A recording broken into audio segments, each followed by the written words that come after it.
The news day continues here on One News Now. I'm Jess De Los Santos. The health department has not observed any uptick in COVID-19 cases among minors, even after the resumption of in-person classes. For the details, JC Cosico is reporting to us live from the DOH headquarters in Manila. Good afternoon, JC. Let's get this clear. The DepEd said there were some schools that reported COVID cases.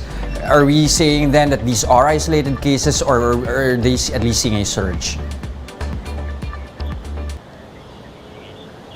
Just to be clear, the DOH said there is still uptick in infections among the pediatric age group, but to note, not all of those who are part of such age group are learners. The DepEd is now deferring to LGUs to release such data to avoid conflicting figures, but the DOH or the DepEd said they are in support of face-to-face classes because of the holistic benefits that this will give students. Jess.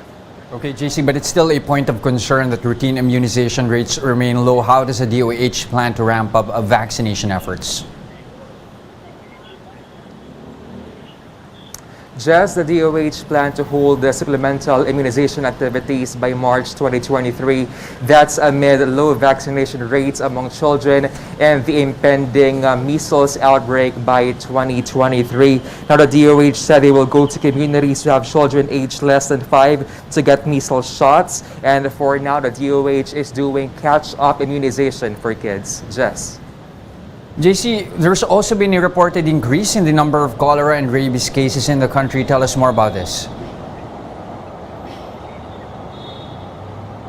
Just the DOH reported an over 200% increase in cholera cases.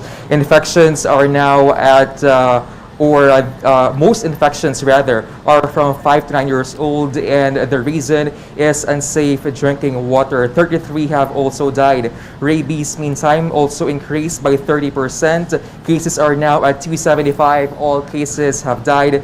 DOH calls on the public that if ever you're bitten, wash it with clean water and soap and go to nearest health centers. It's also important to have pets registered with LGUs for them to receive anti-rabies shots. Jess. And lastly, JC, let's focus on one incident here again, that food poisoning incident over at Occidental Mindoro. What's the update on that one?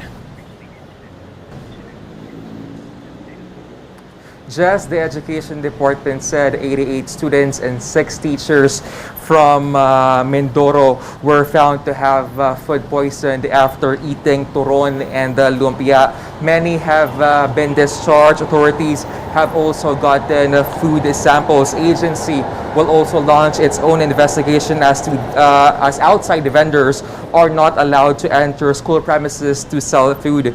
DOH also reminded the public to be careful on the drinks and food they eat and drink to avoid diarrhea and food poisoning. Jess.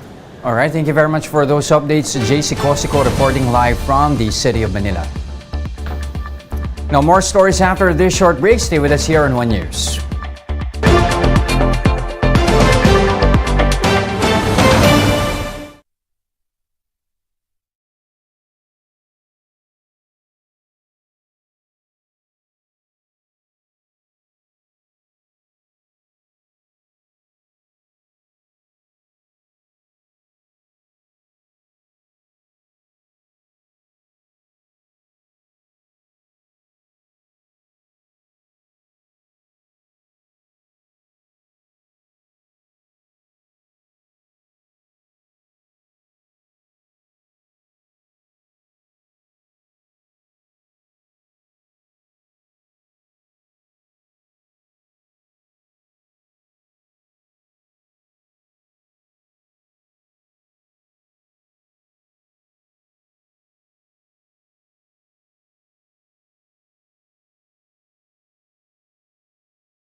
You're still watching One News Now. I'm Jess De Los Santos. Transport groups protested the recent round of oil price hikes that took effect today.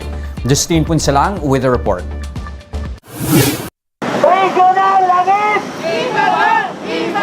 This was the response of Transport Group Piston to the big-time oil price hike that took effect today. Diesel prices went up by a whopping 6 pesos and 85 centavos per liter, while gasoline is pricier by 1 peso and 20 centavos. Kerosene also increased by 3 pesos and 50 centavos per liter. DOE Oil Industry Management Bureau explained that the oil price hike was due to the OPEC Plus's announcement to cut down oil production. Yan po ang analysis ngayon na mag-i-increase tayo. Pero may usapin dyan, Justin, kasi by November, doon nila i-comply yung pangako nilang 2 million reduction. Binabantayan niya ng market kasi baka hindi ma-deliver. Ang market ngayon may pangamba. I-increase pa ang price niyan, in-expect natin hanggang November. Jeepney drivers feel that the current oil price hike will offset the 5 consecutive weeks of price rollbacks. Pahirapan na naman to. Grabe lagi traffic, kaya malaki talaga kabawasan sa kita. Halos ang nakinabang, halos nasa operator din eh. Nung nagbigay ng taripa, nakakuha naman ako, tinaas naman yung boundary din, ganun din. Meanwhile, other jeepney drivers have not yet received their copy of the new fare matrix, which is why they haven't implemented the new 12 peso minimum fare. Piston says the government can help them by amending or junking the oil deregulation law and having excise tax on petroleum products suspended. Sapagkat pag nawala yung excise tax sa langis, automatic 6 pesos yung babalik nakita sa bawat litro sa mga driver at ang epekto niyan yung pagbaba ng mga bilihin. For now, Malacanang said that the government is looking for other options to address rising oil prices. The matter was discussed in today's cabinet meeting. For News 5, Justine Punsalang. We are One News. President Bongbong Marcos has ordered officials to come up with a plan on developing the country's maritime industry. In today's cabinet meeting, the president noted the need to upgrade some of the country's ports to boost tourism. The president also instructed the Maritime Industry Authority or Marina to improve the quality of education in maritime schools.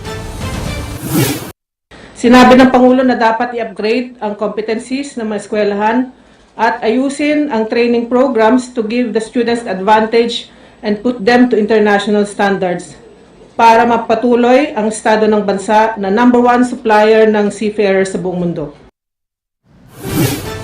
Here's a quick look at today's other top stories. The Chinese government has blacklisted the Philippines as a tourist destination to prevent their nationals from getting involved in illegal pogo activities. Gambling is illegal in China, and its government has since appealed to other countries not to host gambling operations catered to Chinese nationals. The Court of Appeals has denied the plea of Rappler CEO Maria Ressa and former researcher Reynaldo Santos to overturn their cyber libel conviction back in 2020. The CA's 4th Division says the arguments raised in their motion for reconsideration were already resolved. And Tropical Depression Maymay has maintained its strength while moving west-southwest over the Philippine Sea. Storm signal number 1 is raised over Isabela, Quirino, Nueva Vizcaya, Aurora, Nueva Ecija, and the extreme northern portion of Quezon. For more updates, visit News 5, the Philippine Star, and Business World online. Visit our website, onenews.ph, for more in-depth analysis. You can also catch One News on the Signal Play app. Register for a free account now at www.signalplay.com and stream One News live anytime, anywhere. I'm Jess De Los Santos. We are One News.